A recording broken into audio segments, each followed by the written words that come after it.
Every day, millions of parcels fly out of warehouses and land on EU doorsteps. Air fryers for the price of lunch, dresses cheaper than the coffee, and gadgets you didn't even know existed, but now urgently need. One platform has made a significant part of that happen, and today we are going to figure out how.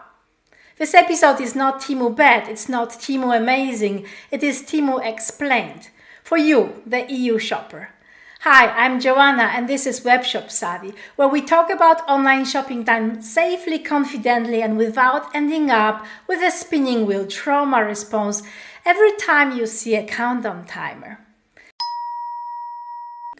Quick disclaimer before we dive in. This video is not sponsored, not legal advice, and definitely not a haul. I'm your friendly WebshopSavvy nerd, and my job today is to show you what's actually going on behind the bright orange logo. So that if after watching this you still want the €199 unicorn sleepers, at least you'll know what you're really buying into. So what is Temu?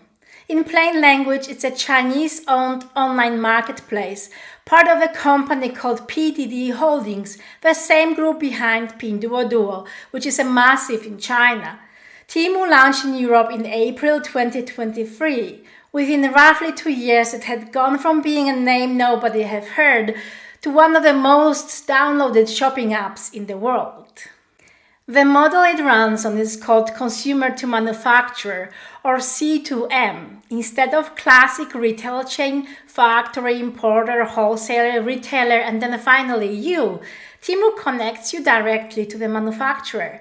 Fewer middlemen means more control over price. It also means more control over data. We'll come back to that. And in Europe, the numbers are striking. According to Temu's own DSA transparency report, it had an average of 116 million monthly users across the EU in the first half of 2025. By the second half of that year, that figure had climbed to nearly 130 million. Germany is Temu's largest EU market with around 21 million monthly users, followed by France with 16, Poland with 13, and Italy and Spain close behind. To put it plainly, roughly 1 in every 3 people in the EU is opening the Temu app at least once a month. That's not a niche thing, that's a mainstream behavior that happened very, very fast. Let's address the main thing everyone wants to know. How is it so cheap? First, fewer middlemen. When manufacturers list directly on the platform, they skip the traditional wholesale and retail markups you see everywhere else. The price difference is real, and it does get passed on to you. Second, massive scale. Temu went from essentially zero to a global operation astonishingly quickly. By mid-2025, it had over 416 million monthly active users globally, a 68% jump year-on-year. That scale gives the platform enormous leverage with suppliers and logistics providers. Third, and this is the big one, blitzscaling subsidies. Business analysts have consistently noted that Temu is willing to lose money on individual orders in the short term through free shipping, huge vouchers, and steep discounts in order to grab market share fast and worry about profitability later. PDD Holdings itself recently reported a dip in profits, partly because of how aggressively Temu has been spending on growth. So when your basket total looks suspiciously low, someone is paying the difference. It is just not you, at least not yet, and not directly. One more thing worth mentioning, the EU is actively working to change the customs rules that have helped make ultra-cheap cross-border parcels economically viable. We'll come back to that in a moment. The classic mental image is you click buy, someone in the Chinese warehouse picks up your order, and 11 days later a slightly mysterious parcel appears. That is still sometimes what happens, but the picture has got more complicated. Temu has been actively building what it calls a local-to-local logistics model inside the EU, with a stated ambition that 80% of European orders will eventually ship from within the EU. That means importing goods in bulk first, storing them in EU warehouses, and then using local couriers to reach you faster and with less customs friction. So when you see ships from local warehouse in Europe, it often means the product arrived in bulk from Asia, sat in the EU distribution hub, and is now coming to you via a local carrier. The supply chain started in China. The last mile is local.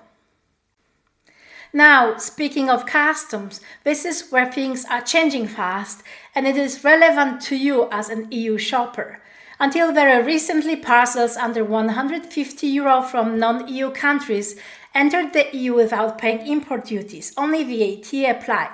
This low-value import loophole is what made the flood of tiny cheap packages economically possible.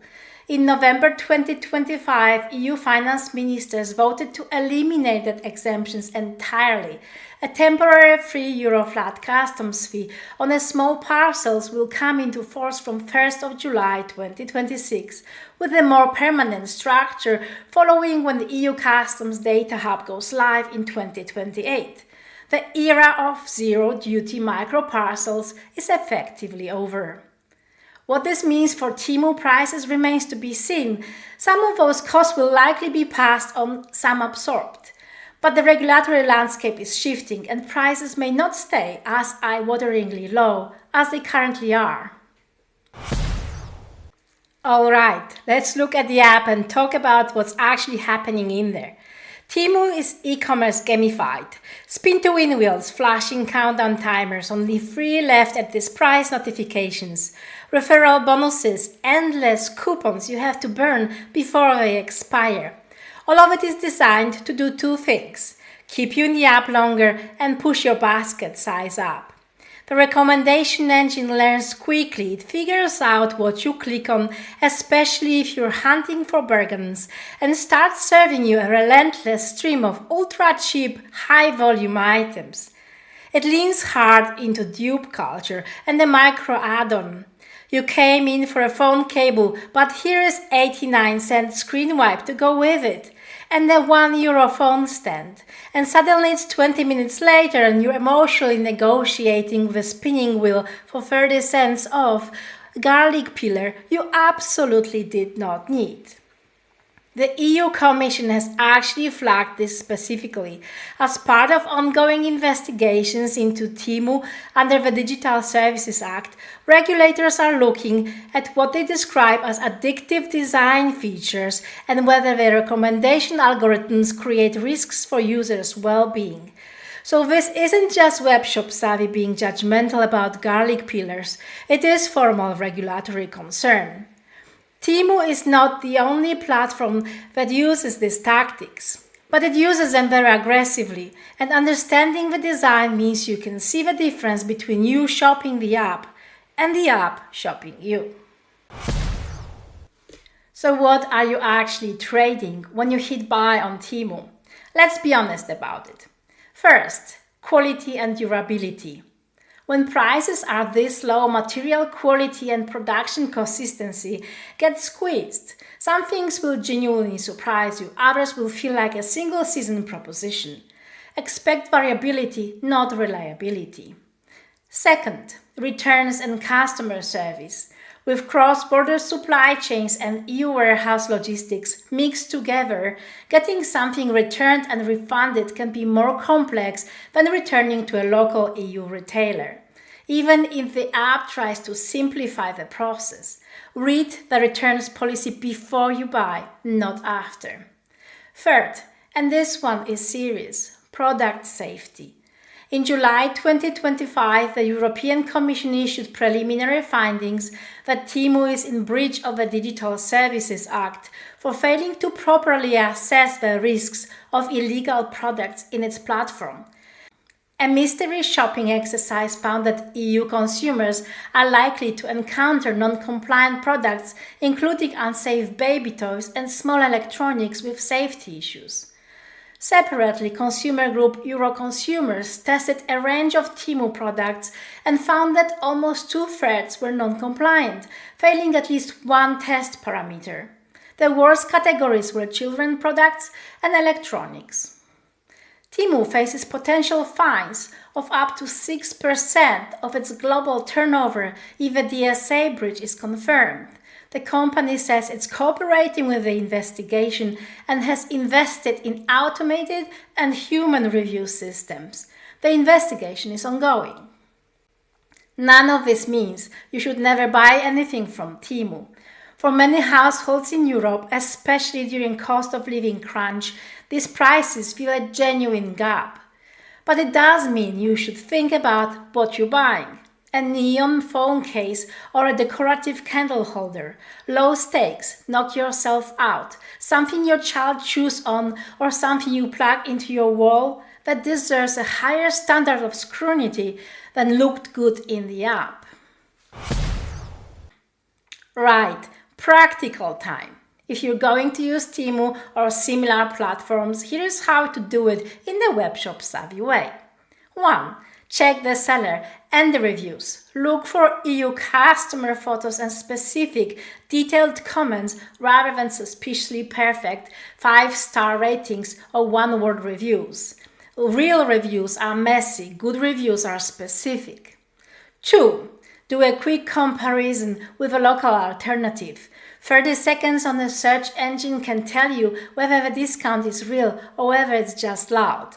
Sometimes EU retailers are competitive once you factor in delivery time and the ease of a return. 3. Read the boring bits. It is shipping from inside of EU or from Asia.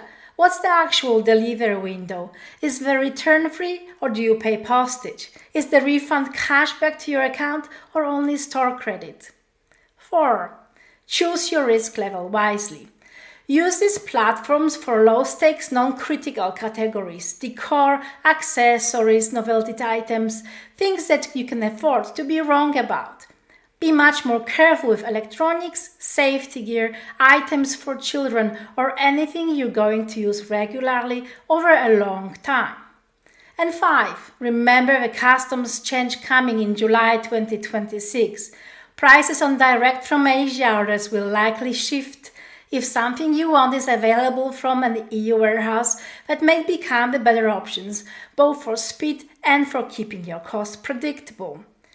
Last but not least, always think about environment. Buying gadgets is fun, but if you throw a plastic item away after 5 minutes of use, it's not funny anymore for all of us, for the planet and next generations. Being webshop savvy isn't about never using these apps. It's about making sure the platform isn't better informed about your behavior than you are about its business model. So, Temu's EU story in one sentence. Aggressive prices, aggressive growth, a logistics model in transition, regulatory headwinds building, and trade-offs that are worth understanding before your hallway becomes a sorting office. I'd genuinely love to hear from you. Would you rather buy one solid quality item from the local EU shop or take your chances on 10 ultra-cheap ones from a platform like this? Tell me in the comments, I read all of them. If this video was useful, please like, subscribe, comment and share. It genuinely helps more people find the channel and learn to shop online more safely and confidently. Thank you so much for watching. I'll see you in the next episode, but until then, take care, stay safe, and try to remember what you actually came to the app for.